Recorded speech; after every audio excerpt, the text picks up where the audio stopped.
Pour moi, je suis né à Saint-Isidore, Nouveau-Brunswick. Pour commencer, mon père avait une terre de défricheur qui était donnée par le gouvernement. Il fallait qu'il défriche tant par année. Parmi il y avait 5-6 vaches. Il y avait des cochons, des poules, des moutons, des canards, tout ce qui pouvait vivre. Puis on survivait avec ça. On achetait le sucre, le thé, puis la farine. C'est toutes des petites têtes, on était 15. Donc, on était tellement que ma mère boulangeait pour un bout de temps une poche de 100 livres de farine par semaine. De là, quand j'ai commencé l'école, la première année, c'était l'ardoise. L'école française. Ouais. On prend mon ardoise. On avait une guenille pour gagner, mais à chaque fois qu'on écrivait, il fallait effacer.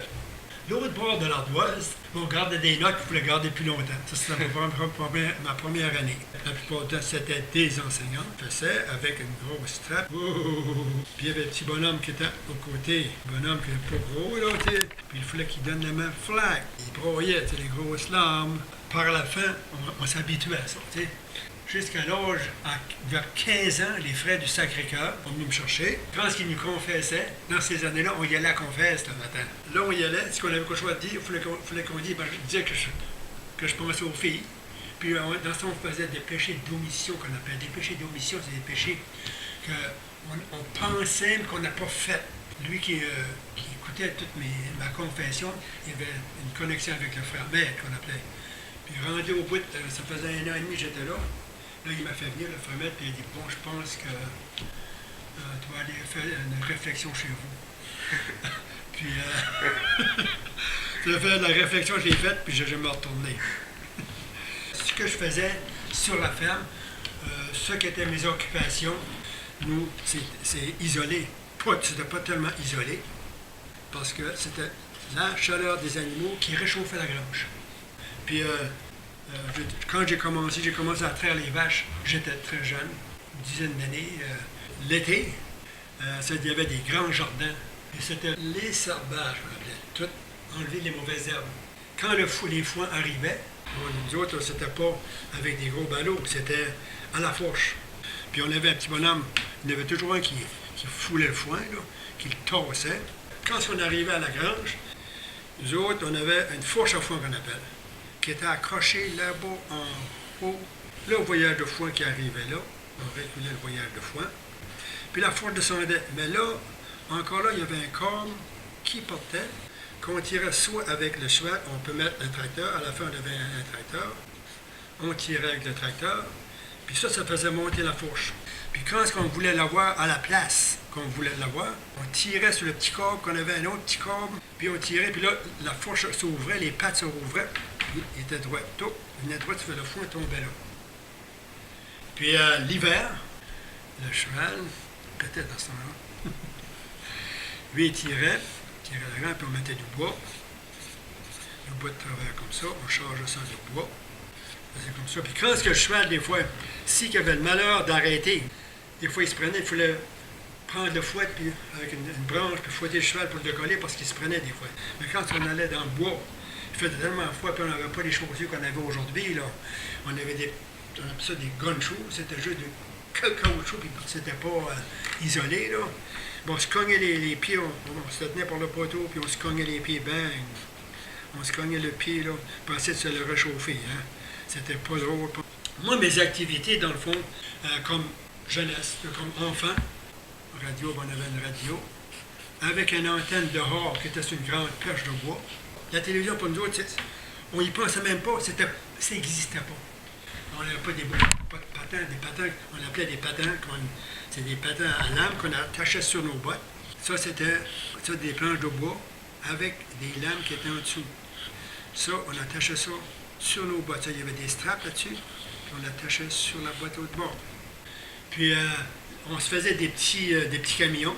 Les jouets, on n'avait pas parce qu'on n'avait pas l'argent pour en acheter. Des petits camions, c'est nous autres qui les faisaient avec toutes sortes de bois. Mon frère et moi, on s'inventait des jeux, dans le fond. Puis, une fois, juste une idée comme ça, on s'en a pogné un bois peut-être d'1 pied. Puis quand est-ce qu'on courait tout le tour de mon film, moi je courais par là, lui il courait par là. Quand est-ce qu'on arrivait au coin de la maison, j'arrivais, moi, puis je donnais un coup. Ça fait, si qu'il n'était pas arrivé, il n'avait pas le coup. Mais lui faisait la même chose. Puis moi, j'avais une barre de fer. Il y a une fois mon frère est arrivé, ça a donné que lui est arrivé, puis on arrivait tous les deux en même temps. Lui, il a fait ça, il m'a posé au côté de la tête. Mais moi, j'ai pogné dans le front. Pour ça, ben, j'ai eu quelques tapes sur les fesses. J'ai eu, puis il m'a fait gronder, puis c'était moi qui avais fait le coup. J'étais le plus vieux, je devais le savoir. Il y avait un magasin, mais tous les jeunes de notre âge, on se rejoignait là. C'était un magasin général, dans le fond. Donc, on y allait là, on s'achetait une liqueur, peut-être une barre de chocolat, parce qu'on n'avait pas les moyens ben. Puis, on passait la soirée là, puis vers 8h30, 9h, ben, il faisait noir. L'automne, c'était surtout l'automne, parce qu'on avait du temps à l'automne. Il faisait noir, puis quand je revenais pour passer dans le portail, là, je mangeais les fesses serrées. Parce qu'il y avait des animaux, il y avait même une fois qu'il y avait eu une panthère, une couple de panthères qui avait été échappée dans les eaux. Puis pour étudier, c'était à la lampe. Donc, on avait une lampe à l'huile.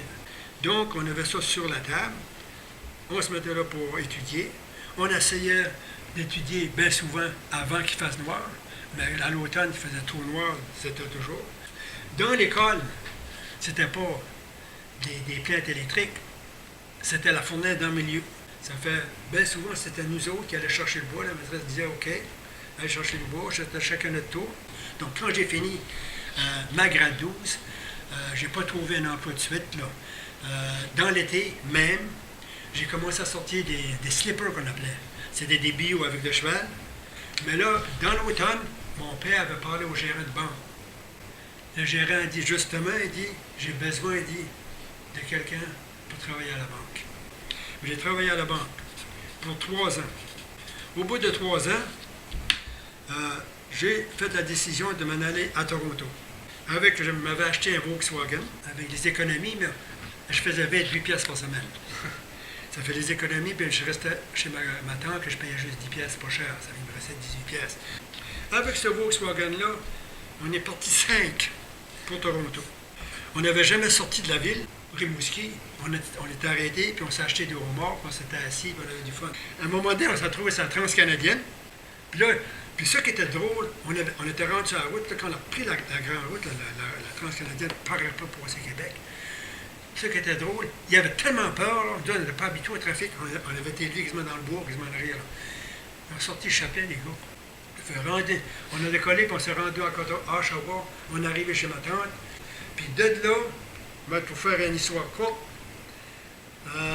j'ai travaillé dans différentes compagnies. Là, ces années-là, Toronto, il y avait de l'ouvrage en masse. Si je voulais changer de job, je disais au boss, je fais le pas bien, je pouvais passer une dizaine de compagnies. Puis, il m'a pogné ta grand-mère à chercher une place pour rester en appartement. Puis c'est là, quand j'étais voir mes sœurs, c'est là que j'ai vu cette petite jeune femme-là. Là, c'est là que j'ai rencontré, pour la première fois, c'était un sleigh ride. Il y avait la salle acadienne, qu'on pourrait dire qu'on avait veillé le samedi soir.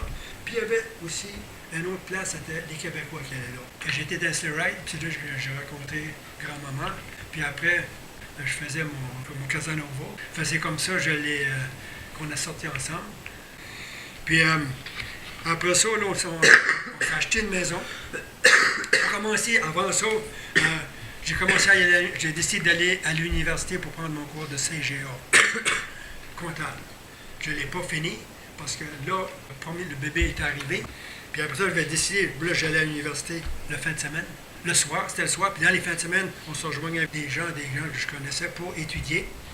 C'est là qu'après 1 an d'université, j'ai dit stop. Je ne vois plus.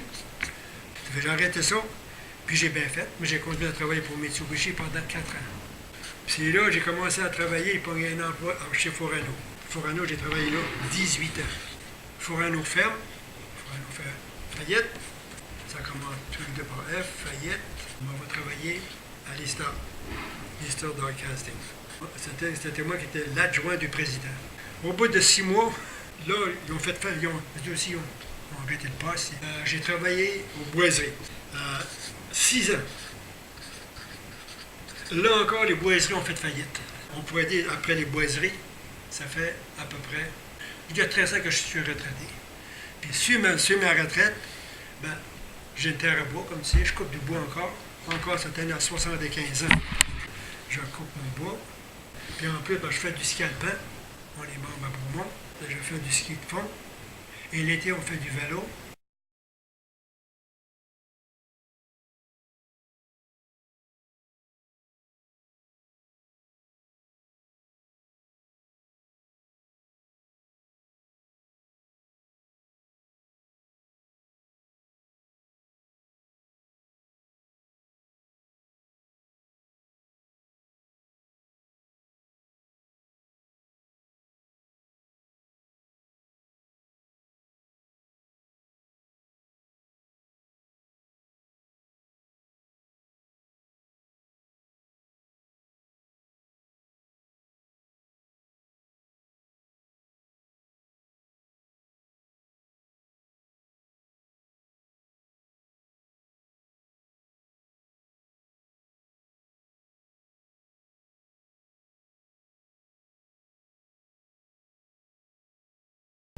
C'est bon.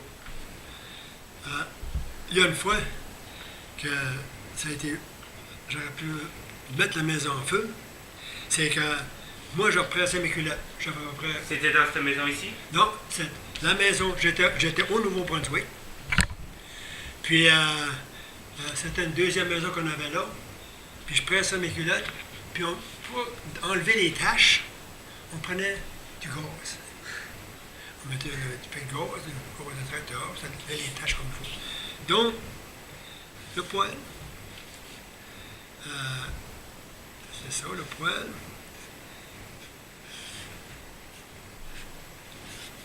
Avec des ronces. Ça, c'était chauffe-eau. Mettons, on met la cheminée, là, OK? Ça, c'était le bois. On mettait du bois. Mais dans le milieu de ce. Il y avait une petite craque. Dans le milieu de la vis était décollée. Moi, pour m'amuser, j'ai pris le gaz. J'ai dit juste pour voir que ça va faire. Puis il y avait le bébé qui était à terre. Le bébé qui était sur ma soeur, elle était à terre, elle se traînait, quoi. Elle n'était pas encore, on pourrait dire, elle se traînait simplement, elle ne marchait pas encore. Ça fait, moi puis j'ai fait couler le gaz, juste une petite lumière, ben, j'étais dans le fond d'un pot, là, pour que ça coule dans le poêle. Une idée d'adolescent que, pourquoi j'ai fait ça aujourd'hui, ça se fait pas, ça. C'est aussitôt que le gaz a touché au feu. T'imagines le feu qu'il y a dedans? Le feu. Ça m'a monté le pot. Ça a monté le gaz, ça m'a monté. Zoom! Tout le poids venait en feu, puis moi, j'ai décollé à courir le feu à la grandeur du plancher. Puis je tenais le pot pareil pour ne pas le lâcher. J'ai eu envie de le garocher en travers de la vitre, mais j'ai sorti, là, j'ai garoché le pot, ça tombe sur le perron, la flamme. J'ai dit la maison va brûler. Mais étant donné qu'il n'y en avait pas beaucoup, ça fait une grosse flamme. Là, le voisin commençait à courir, mais ça a arrêté. Mais ça a brûlé, ça m'a tellement brûlé la main que j'en ai encore des cicatrices. Tu sais, là, j'ai comme la peau devenue comme une peau de brûlée, là, juste le pouce, la main, j'ai eu la main. Tu peux montrer comme à la caméra?